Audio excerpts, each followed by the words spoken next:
Hi, it's Jen from Shabby Fabrics here with a special project focused on sisters.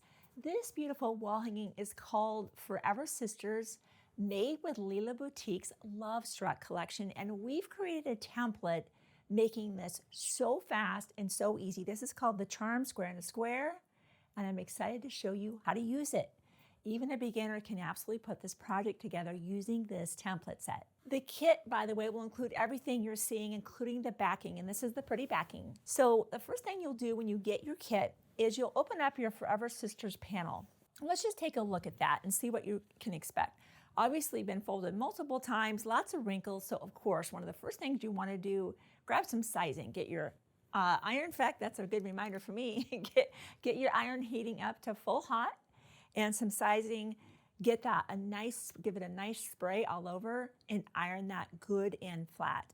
And you can see that there are a total of 12 motifs and it says Forever Sisters. Maybe that's a nice thing to even add to the back of your quilt. Maybe on the back side, you could use it almost as a quilt label, just an idea. But these little cross hairs are really kind of your guidance, of course, to say that's how you fussy cut that panel. So I'm just going to bring out one that I've already pressed and has been using for our video prep, and I'll show you how to use the template to just really make this so simple. The Charm Square in a Square is actually a two-piece template. The inner portion will work, the outer portion will work, and then they'll work in combination. So the first thing that we'll do, and we found it easiest to actually start fussy cutting this at the bottom, just for whatever reason, it just seems to work well for us. Because we added a lot of sizing and we ironed that, sometimes the panel will shrink. That's okay. This is 5 inches, and we're going to lay that as best we can in that kind of those brackets. Don't worry if you are going beyond those brackets a little bit. Don't worry. All of that will be caught in the seam allowance and you won't see that. But being mindful of what you need to cut above it and below it, we'll just begin cutting, knowing that we can absolutely, even if those black marks are in what we're cutting out, that's no problem. We have a 1/4 inch seam allowance here to be able to hide any of that. So we'll give this a cut.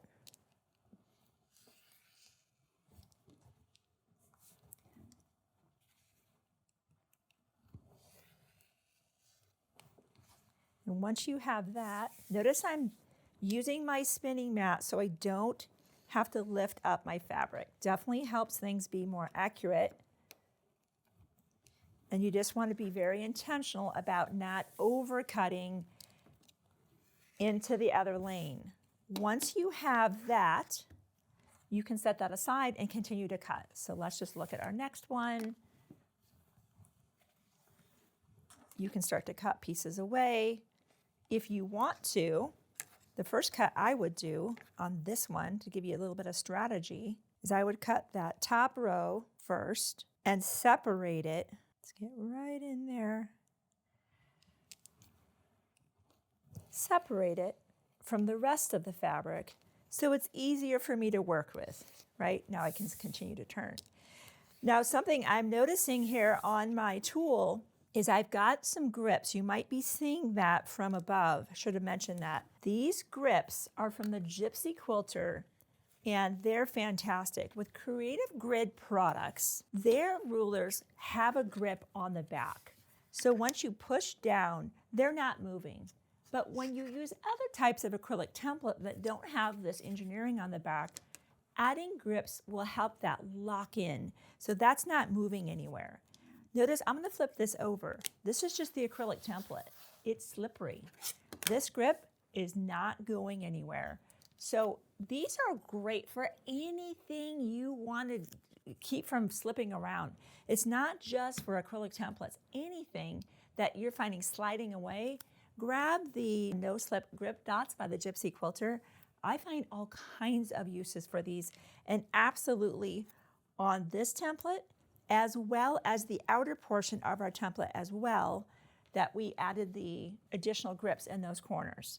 So now, when we get ready to cut, this is going nowhere, and they're on there forever. You can remove them if for any reason you wanted to. You simply get in there and remove them, but just pick those up when you get your kit.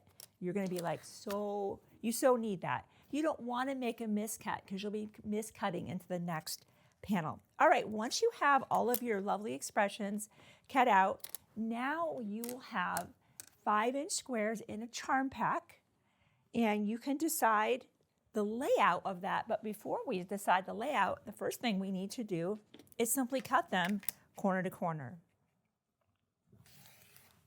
And looking at our block, here's a great example. This one, of course, is going in that upper corner, and we continue to just cut them, and we lay everything out until we are happy. Pointer, there are a few fabrics in Leela's collection, Love Struck, that are directional.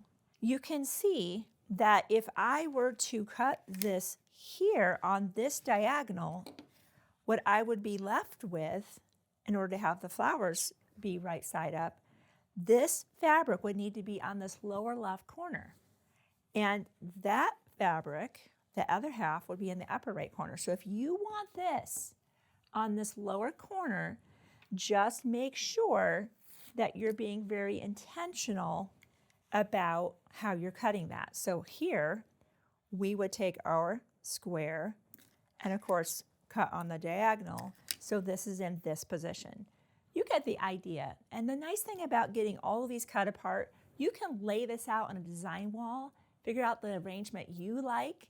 This is just what we put together, but you might have fabrics in different positions, however you want to do that.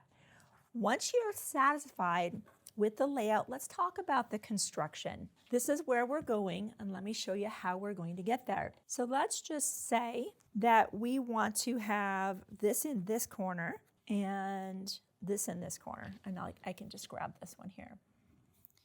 How do we know?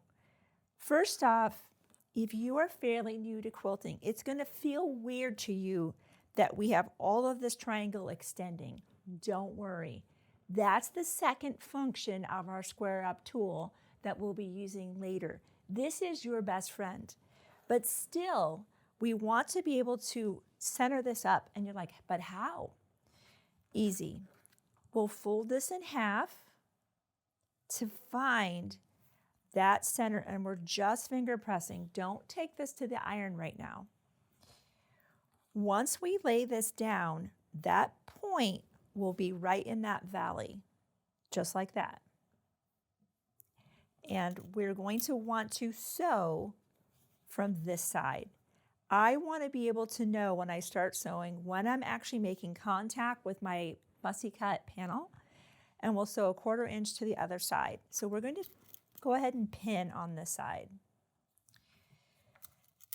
Let's repeat that. I just want to show that step to you again. Finger press to find your center.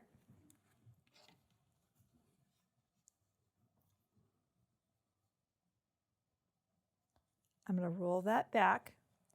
There's no reason I can't sew both of those at the same time, right? I'm going to sew one, clip my thread, go the other side and sew it. No reason we can't do that. We just need to make sure we're finding that center each time.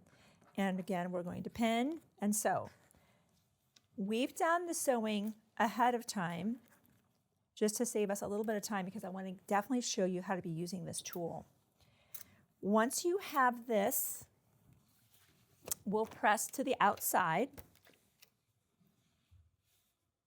And you have a lot of extra fabric. Again, that's a good thing. That's a very good thing. If you've watched any of our videos, you know that the ability to oversize and square up is a dream. That's what quilters want. That's how you get accuracy. It helps us not have to be perfect in our piecing. And that's a good thing because I'm frankly never perfect in my piecing. I'm close at times, but I don't think ever perfect. Once we've done that, once again, our next fabrics come in and we can see our line here.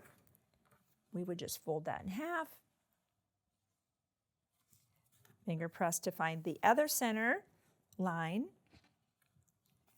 right? Again, we're laying this here. We have all this lovely overlap. sewing a 1/4 inch. We're going to do the other, heck, I've already got this one here. To show you what that looks like so you can see that. You get the idea. Once you have those sewn, put that over there, press to the outside. Oh, that's why I love my Clover patchwork pins. In the early days, before I knew how awesome and important pins were, really good pins, I had these plastic head pins, and I did exactly what I just did. Hit it with the iron, didn't even realize it. It melted it on my white fabric. That was not good. All right, once we have this, now we like, okay, well, we certainly need to trim that up. This is the outer portion of our tool, and I'm hoping we can, let me see if I can show it to you a little better, maybe on the gray mat. Do you see these line up, north, south, east, and west? What that's showing us is it's pointing to these points. It's helping us line this whole thing up. So let me bring it over to the project. The other line, I'll bring it back over here.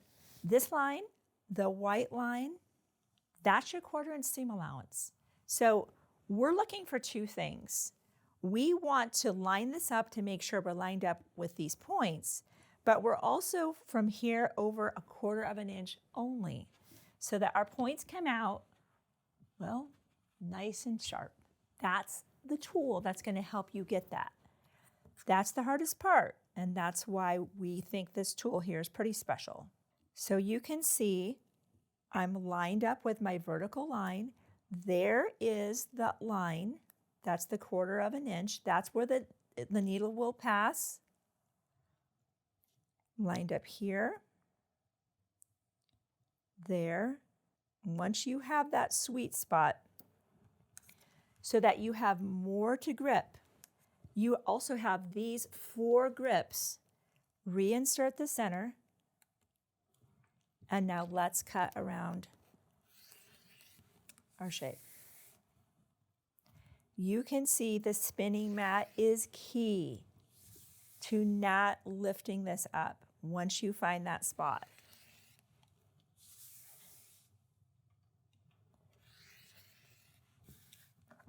And there is our beautiful block all trimmed up. And you can see we have a beautiful 1/4 inch seam allowance all the way around. You can see this dash line is passing right through these points. So you don't need to be an accomplished patchwork quilter extraordinaire to pull this off. This tool will help even a beginner quilter be able to be successful and make the quilt blocks. Once the blocks are made, here, we just wanted to show you how to use the template to make the blocks. Now you've got some sashing pieces, a little bit of a cornerstone. You're adding your inner border, your outer border, and of course, your batting, your backing. And this is a great one to do on your home sewing machine. For anything a lot bigger, I kind of send that out, or we quilt that here now ourselves. But so if you have been wanting to just tell someone that is a sister or feels like a sister how much she means to you, this is your project. Pick up that kit. Any notions you might need, certainly that template set, and subscribe. This is how we let you know about all of our amazing new projects, most of them exclusive to Shabby Fabrics. I look forward to seeing you soon on many more Shabby Fabrics tutorials.